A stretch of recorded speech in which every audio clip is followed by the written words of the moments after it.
Yo les trashers. Quand j'étais jeune, la Rome antique me fascinait. Je voyais ça comme un monde tout blanc, parfait, où les dieux pétaient le charisme. Bah aujourd'hui, on va voir que les Romains étaient un peu bizarres, voire carrément effrayants. On avait vu la dernière fois l'étrange quotidien de l'Égypte ancienne. Aujourd'hui, on s'attaque aux Romains. Ils sont fous ces Romains. Je précise que la Rome antique dure plus de 1200 ans et ce qui est vrai à une époque ne l'est plus forcément plusieurs centaines d'années plus tard. Ne mangez jamais à Rome.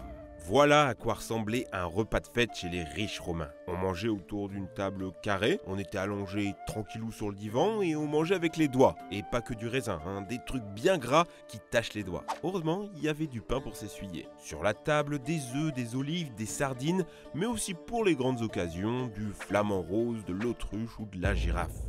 Plus insolite, parce que oui on peut faire plus insolite, un fricassé de crête de paon, de l'utérus de brebis farci à la chair à saucisse ou un ragoût de tétine de truie.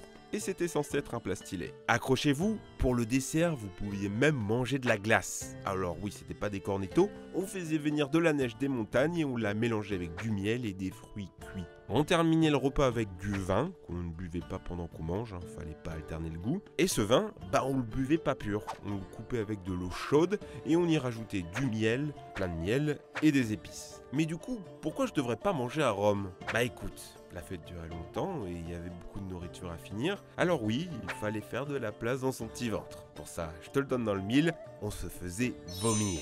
C'était limite une politesse. Sénèque disait du romain qu'il mange pour vomir et vomit pour manger. On a des témoignages de gens qui vomissaient dans une bassine à côté, par terre et même sur la table. Il y aurait eu des plumes à disposition pour se les enfoncer dans la gorge et se titiller le gosier. Et c'est loin d'être un mythe, les médecins en parlaient, mais en même temps c'est pas non plus tous les jours. Par exemple, on a longtemps parlé de vomitarium comme une sorte de pièce spéciale pour se faire vomir. Et puis ici on parle de riches, de fêtes. Vous imaginez bien que pour les plus pauvres, la nourriture était précieuse.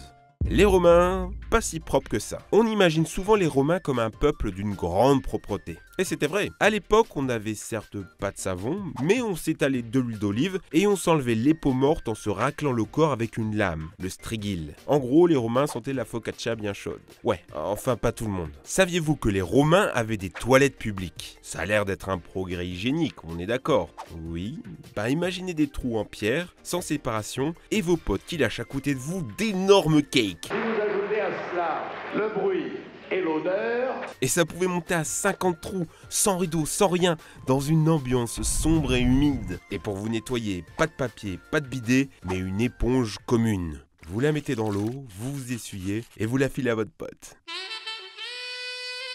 Les toilettes étaient tellement crades que les Romains recouraient à la magie et à la superstition pour pouvoir en sortir vivants. Outre les maladies, des rats pouvaient vous mordre les fesses et vous pouviez même mourir d'explosion. Parce que oui, avec le méthane qui s'accumulait dans les excréments, une flamme et c'était Michael Bay dans tes chiottes. Les archéologues ont retrouvé dans des ruines à Naples plus de 10 tonnes d'étrons millénaires, ce qui nous a permis d'en apprendre beaucoup plus sur les habitudes alimentaires des Romains. On a parlé popo, parlons maintenant urine. L'urine était partout. On l'utilisait pour fertiliser les plantes, fabriquer le bronze, tanner le cuir, laver ses vêtements, ou aussi en bain de bouche pour se blanchir les dents. Mais c'est loin d'être bête, parce que c'était une source naturelle et facile d'accès d'ammoniac. Au point où c'en était devenu un business. L'urine était vendue, récoltée au porte-à-porte, et l'État a même fini par instaurer une taxe sur l'urine. Petite anecdote là-dessus justement. Le fils de l'empereur, se plaignant de la nature répugnante de l'impôt, son père lui mit le nez dans les pièces et lui demanda si ça sentait mauvais. Le fils répondant que non, naquit ainsi l'expression « l'argent n'a pas d'odeur ». Ah mais soyez pas dégoûtés, parce que des trucs hygiéniquement limites, j'en ai d'autres. On a trouvé une liste d'ingrédients pour faire du dentifrice et il y avait de la poudre de dents d'âne et du cerveau de souris. Pire, pour se requinquer après une dure journée, vous buvez quoi? Un Red Bull, du café? Eh bien en Rome antique, la boisson énergisante à la mode, c'était de la bouse de chèvre séchée mélangée avec du vinaigre. Il est dit que même l'empereur Néron en raffolait. La boisson avait aussi une autre utilité, puisqu'on s'en servait comme pansement. Oui, du pansement au caca de chèvre. C'est une bonne situation, ça, gladiateur? Si vous pensez que les gladiateurs sont de pauvres esclaves qui se faisaient tuer à chaque combat, vous vous trompez. Vous pouviez être homme libre et gladiateur, non seulement vous pouviez y gagner beaucoup d'argent, mais vous deveniez un vrai sexe symbole adulé des femmes. Et cette adulation va très loin, parce que les gladiateurs, on les mangeait. Le sang frais d'un gladiateur blessé ou tué était vu comme magique, porteur de force. On le badigeonnait sur des objets et parfois on le buvait. Les médecins considéraient ça comme un remède à l'épilepsie. On a carrément des témoignages de gens qui ont mangé cru le foie des gladiateurs morts. Oui, ça va loin et c'était un vrai business. À la sortie du stade, vous pouviez acheter leur sueur ou de la crème anti-âge à base de peau morte de gladiateurs. Parce que oui, après le combat, ils se lavaient, vous vous souvenez. L'huile d'olive, l'astrigil, eh bien ça, c'était récolté pour que des gens s'en badigeonnent le visage. Oh my god, Squeezie a bu dans cette bouteille en convention. Obtenez la force du succès et des millions d'abonnés. En vente pour 99 €. Comment faisait-on l'amour à Rome ? Pour comprendre la sexualité des Romains, il faut bien comprendre une chose. Il y a les hommes libres et citoyens, leurs femmes, respectables, et tous les autres, les esclaves et ceux frappés d'infamie. On lit partout que les Romains avaient une sexualité débridée. C'est vrai, un homme romain, marié, peut faire l'amour à qui il veut, vivre avec ses concubines et même participer à des orgies mariées. Les maisons closes s'appelaient des lupanars et c'était un lieu de sociabilité, tranquille, posé, entre potes. C'était accessible dès 14 ans et c'est généralement là que l'on perdait sa virginité en tant qu'homme. À Rome, on fait l'amour avec des hommes comme des femmes, sans aucune distinction. Le mot homosexuel n'avait même pas d'équivalent latin. Vous pouviez en discuter tranquillou avec votre femme. Et j'ai vu Lucius aujourd'hui, un sacré petit cul. Mieux que le tien.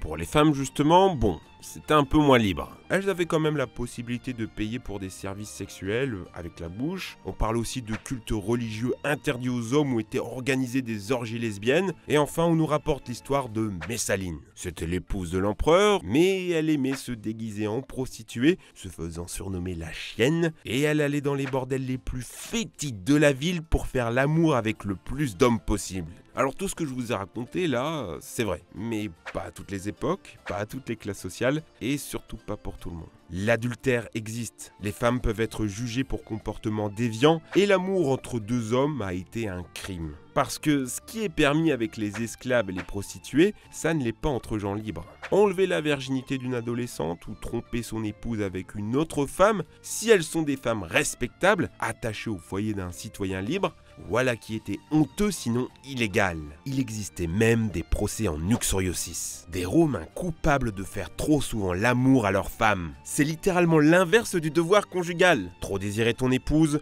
c'est la mettre au niveau d'une prostituée et donc lui manquer de respect. À côté de ça, avec les esclaves et prostituées, tout était permis tant que c'était bestial. Embrasser son esclave, ça ne se faisait pas. C'était réservé pour ta femme. Embrasser, c'est tromper. Le reste, ça va. Pour l'amour entre hommes, oui, mais interdit d'être le receveur. Il faut toujours dominer. Et un esclave, ça ne compte pas. Ce n'est qu'un consommable. On pouvait lui faire l'amour et le prêter juste après à son pote. Ça donne un monde à la morale très différente de la nôtre. On ne faisait que très peu l'amour à sa femme, on lui faisait dans le noir et elle devait rester habillée. Pratiquer la fellation ou le cunnilingus était vu comme infamant. On parle d'ossim purum, de bouche dégoûtante. Une femme mariée était une matrone et on attendait d'elle chasteté, fidélité et fécondité. Si une femme libre trompait son mari avec un esclave, elle pouvait elle-même devenir esclave. Si une femme religieuse perdait sa virginité, on l'enterrait vivante et son amant exécuté. Les Romains étaient plus puritains qu'on ne le pense, la société entière construisant sa morale autour de l'honneur, la virilité et la domination du mal. Le culte du pénis. Oubliez les belles rues de marbre blanc. À Rome, l'imagerie sexuelle était partout. Dans une maison, tout ce qu'il y a de plus respectable, vous pouviez trouver des peintures pornographiques sur le mur, tranquille. Partout dans les villes romaines, on gravait des images licencieuses. Pompéi, vous savez cette ville décimée par l'explosion d'un volcan. Eh bien, on a retrouvé dans les vestiges des pénis en érection gravés absolument partout. Sur les portes des maisons, sur les murs de la ville, sur le sol, dans les rues. Ça ne se sait pas trop, mais Pompéi était une vraie capitale scandale de la prostitution. On a retrouvé des graffitis équivoques comme j'ai la serveuse ou des gens qui s'insultaient. Et à l'époque, on s'insultait de gros pénis. Oui, trop gros, c'était vu comme un attribut vulgaire qu'on prêtait au dieu Priap. Ça n'empêchait pas les Romains de mettre des pendentifs de pénis à leur cou ou en statue devant chez eux. C'était un signe de chance, de force, de guerre. Alors oui, que ce soit les enfants ou les prudes, tout le monde en voyait partout, tous les jours. C'était bien d'être un enfant.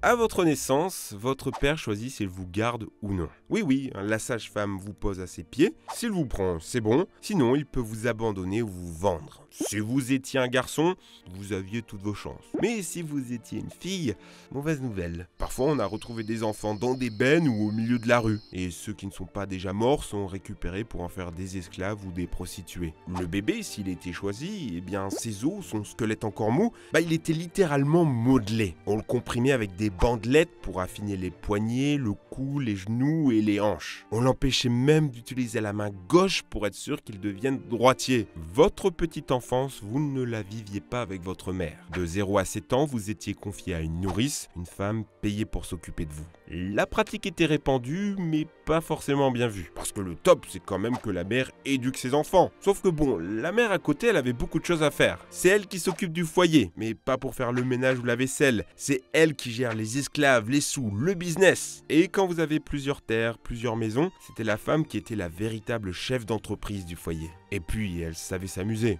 On ne restait pas toute la journée à la maison et on passait beaucoup de temps au terme pour s'y divertir et faire de la gymnastique. Bon, revenons à l'enfant. À partir de 7 ans, les parents commencent à s'intéresser à toi. Enfin, c'est l'âge à laquelle ton père va commencer à t'éduquer en te fouettant un coup de bâton, en te faisant nager dans l'eau froide et en te privant de nourriture. Fallait être solide. Tu pouvais aussi aller à l'école. Alors, l'école n'existe pas vraiment. On parle de loisirs studieux et on y apprend à lire, à écrire et à compter, tout en s'amusant. L'école était payante et fatalement, le taux d'alphabétisation est assez faible, autour de 20%. Par contre, arrivé à 12 ans, les filles ne pouvaient plus aller à l'école. 12 ans, c'est l'âge à laquelle elles étaient mariées et devaient apprendre à être une épouse modèle. Les hommes, eux, se mariaient après 20 ans, après avoir terminé leurs études de grammaire et de rhétorique. Avec la différence d'âge et le manque d'éducation sexuelle des jeunes filles, ça n'avait pas l'air si rose de grandir à l'époque antique. Alors oui, étudier l'époque romaine sous cet angle, ça vous passe l'envie de vénérer César. Les gens qui pensent que c'était mieux avant,